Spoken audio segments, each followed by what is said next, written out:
Jacksonville last week. We're going to have a couple fighters that are fighting this weekend. But last night, and no, the fight wasn't last night. We got to make sure everybody understands that. It obviously was filmed. But on the phone with us for the fifth consecutive week, last night's winner, as Team Chandler remains undefeated, 5-0, former Ultimate Fighter champion, Brad Katona. Brad, how are you? I'm very good. How are you doing, Randy? Not too bad. We appreciate your time. And just to lay the ground rules, we're only talking up through last night's episode. I don't want either one of us to slip about anything. But let's go back to the very beginning. A former UFC tough winner. How did the phone call go? How did it all go down to, hey, do you want to come back and try to be champ? So, me getting in the house was a little bit different than everybody else because I had originally applied to be on the show. I think this is before they had determined the coaches. And it didn't seem like I had made the cut. And I have to say, probably my career, that was probably the lowest it went because I was on a 4-fight win streak. I had won a world title in the Brave Combat Federation. I defended it. I was beating killer after killer, and I was like, man, what do I need to do to get the UFC call? All of a sudden, the Ultimate Fighter comes up. Wonderful. Let's hop on that. And then I get turned down for that. I was like, man, this isn't going that well. But, John Katona, my coach, called me into his office one night, and it was a Monday night, and he was like, listen, I know what you'll probably say, but, Connor's going to be the coach of the next Ultimate Fighter. Do you want us to put your name forward and see if we can get you in? And I said, absolutely, let's go do it. And sure enough, I think it was like 10 days later, I got a text message saying, hey, it's the producers of The Ultimate Fighter. Can you leave tomorrow? And I was like, absolutely, I can. And then I was off. I was off to Vegas. Let me ask you this, and I was going to ask this in another couple of minutes, but now's probably the perfect time. And it bothered me a little last night when you have to defend where your allegiance is, because common sense, and I know there is very little of that in the world today, common sense is your allegiance is to Brad Katona. I get that. Have you heard any, kickback of where was your coach? And I'm not throwing any of those guys under the bus. I'm just saying they didn't have any allegiance to you when they went the other direction. I have to think, my coach, John Katona, was, I guess, had allegiance to me. He bowed out of coaching against me.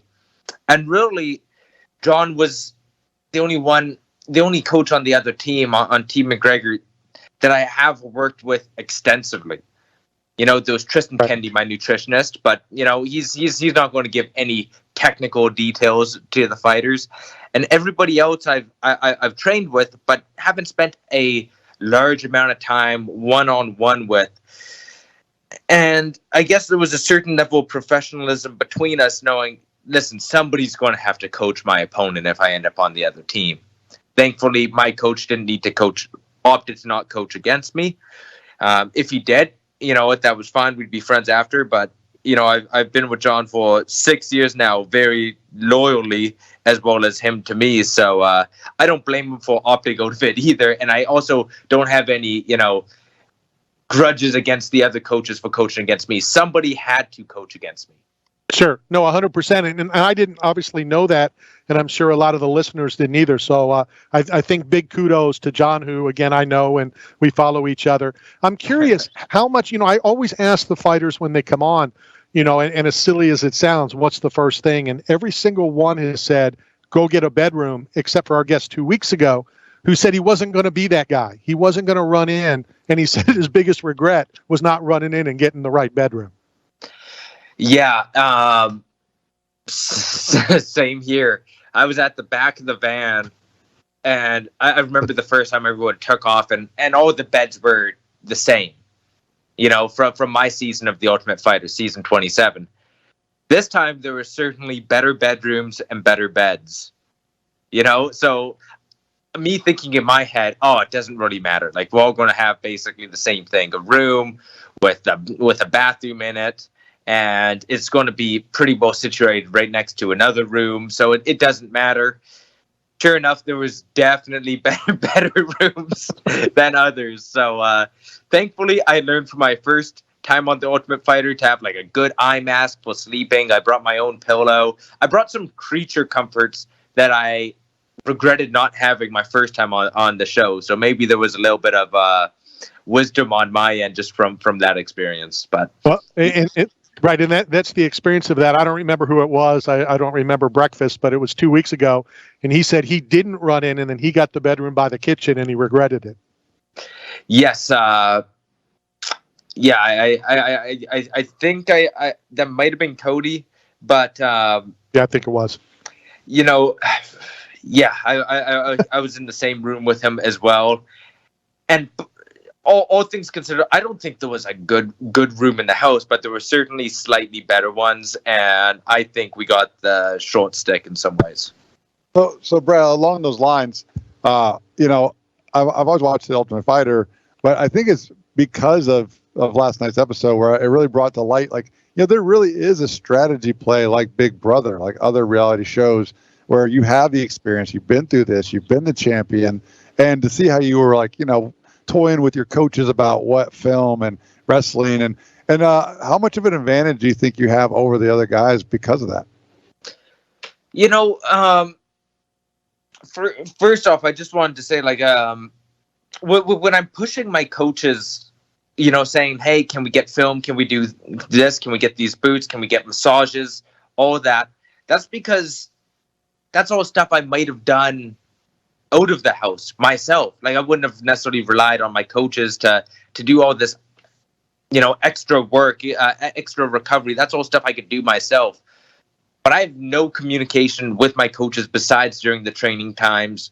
If we wanted anything, we were told, you know, talk to your coaches. So it was up to us fighters to go to the coaches and try to advocate for our needs, because really that was our feedback loop. We'd go to a producer or go to somebody and they'd say, you know, talk to your coaches if you really need something.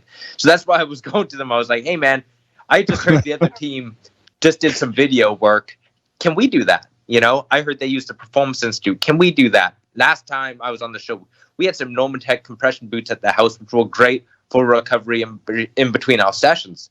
Can we get those this time? You know, so there's definitely some strategies, and I tried to really advocate, and I'll say mostly for myself, but also for the other athletes, like pushing them. Hey guys, last time we had massages, you know, once a week we got massages. Can we get that this time? You know, so I think there was some benefit for everybody with that, but I'm going to let the coaches know my needs as an athlete for sure. Now, I know a little bit about you, obviously, you know, from the first time you were on Tough and through the UFC, and I've been around, unfortunately, a very, very long time. So I think I know the answer. You're too nice of a guy, but I'm curious, did you ever drop up through last night? Hey, leave me alone. I've already won this one time. No, you know, I felt like there was some stuff where I was like, oh, you didn't show that, or you didn't show this. And, you know, they show like Chandler and I kind of, our gears kind of grinding, and you know, with all that said, I had a really good experience on Team Chandler. The coaches gave me everything they did. I know I just watched Chandler's YouTube video there with Daniel Cormier, and Daniel said something along the lines of like, knowing you, Chandler, you probably still gave him, you know, everything you possibly could. And he said, yeah. And I have to corroborate that story and say, absolutely, Chandler and all the coaches, Robert Drysdale, Jason Strout, you know, they gave me everything I could possibly need as an athlete. So I was very fortunate in that. How was the other coach that you didn't mention? And I don't keep very good records. So either Tito Ortiz or Ryan Bader have been on my program more than any other person. So I'm curious, as Ryan being a former winner of Tough, how was he as a coach? You know, he was he was, all the guys were great to have as coaches. You know, he told us kind of some of the old stories, and I remember Ryan Bader's season of Tough, where I think they peed in the fruit tray or something like that. You know, thankfully we're not nearly as crazy as that, but having Ryan Bader show wrestling sequences and, you know, picking his brain, he's had a great team, and he was just a good energy to have backstage too, just confident, chill, and just, you know, it was a really good vibe on Team Chandler. Really, all the coaches brought it every day. They were always excited to be there. They weren't rolling up, dragging their feet. So I know how tough it is to, no pun intended, but I know how tough it is being on The Ultimate Fighter. But I also, I was viewing it from my lens a lot of times, and I'm sure it's difficult for the coaches too. So I have to give them credit for bringing it every practice. So I was joking, trying to have some fun when I said, "Did you drop that I've won this before?" But but in all seriousness, Brad, did you feel from the very beginning that you have a bullseye on your back because you've already won this? I can't really say.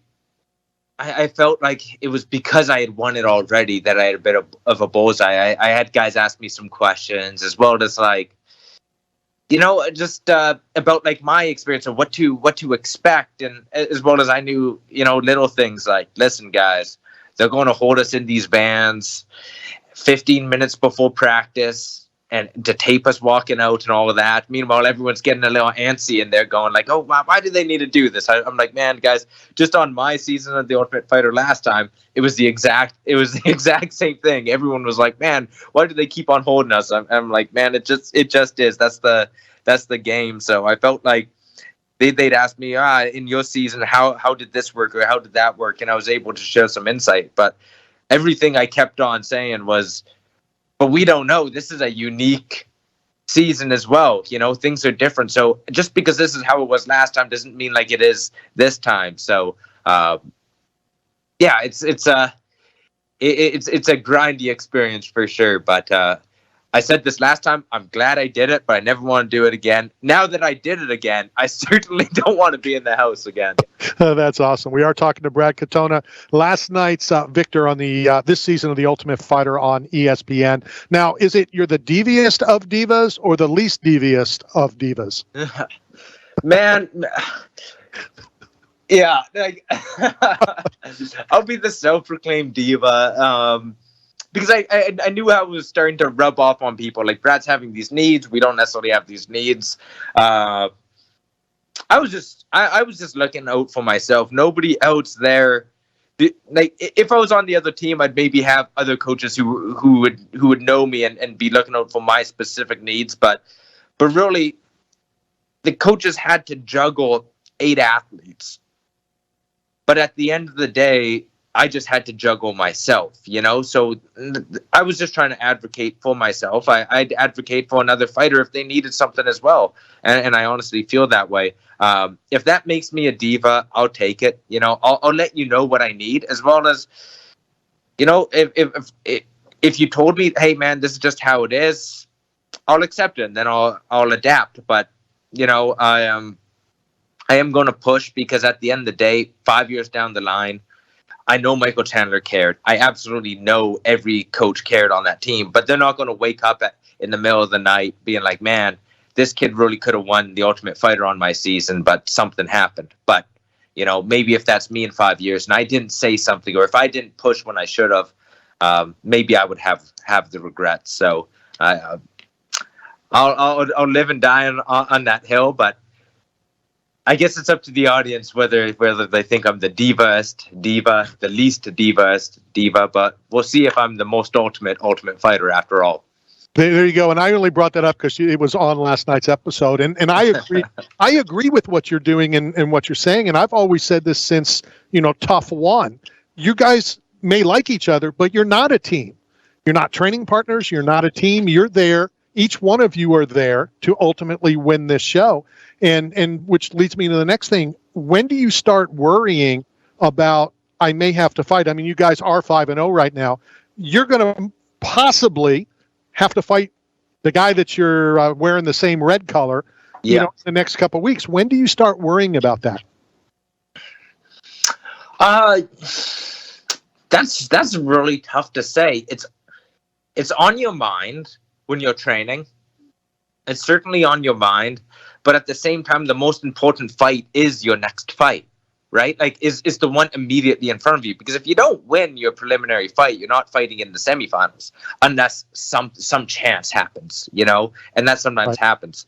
But really, you take it one fight at a time, and then once your first fight finishes, then it's okay, who's the next person, so it would really start then. I know on my season of the Ultimate Fighter Tough 27, I fought Connor Phillips my first fight. I was on Team DC, he was on Team Stipe, and the next fight, actually all our featherweights had won. I had won, Tyler Diamond had, Ricky Steele, and Bryce Mitchell.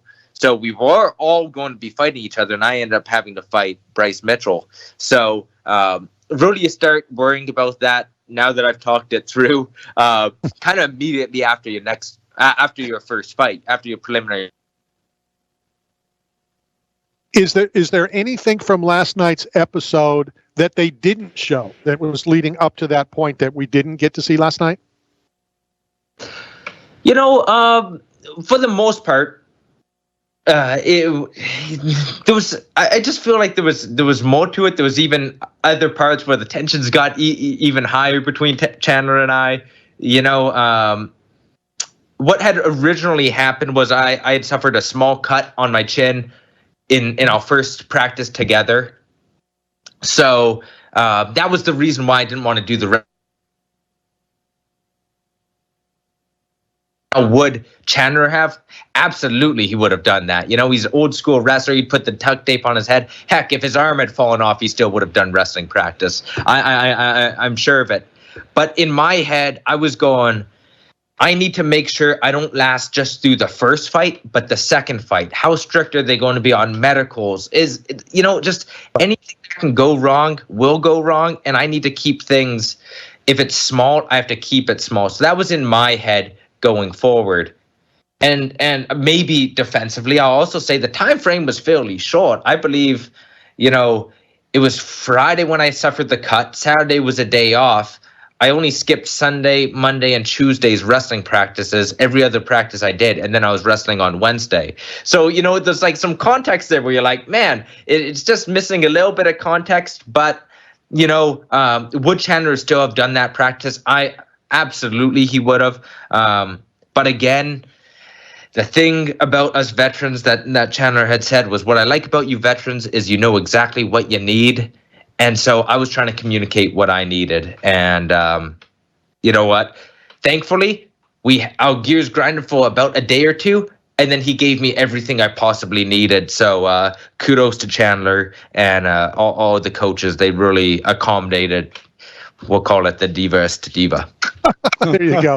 Well, I thoroughly enjoyed the episode. Brad, thank you very much for your time.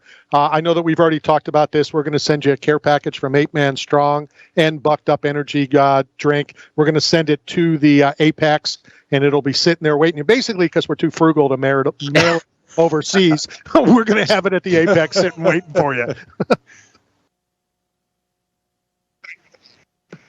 That sounds excellent. I can't wait to receive it. Thank you, guys. All right, we'll talk to you again soon, we hope. All right, that is Brad Katona, last night's victor of The Ultimate Fighter. Good dude. All right, let's go hit a quick break. When we come back, former UFC heavyweight champ gets back up on the podium or whatever it's called that they stand on as another slap contest.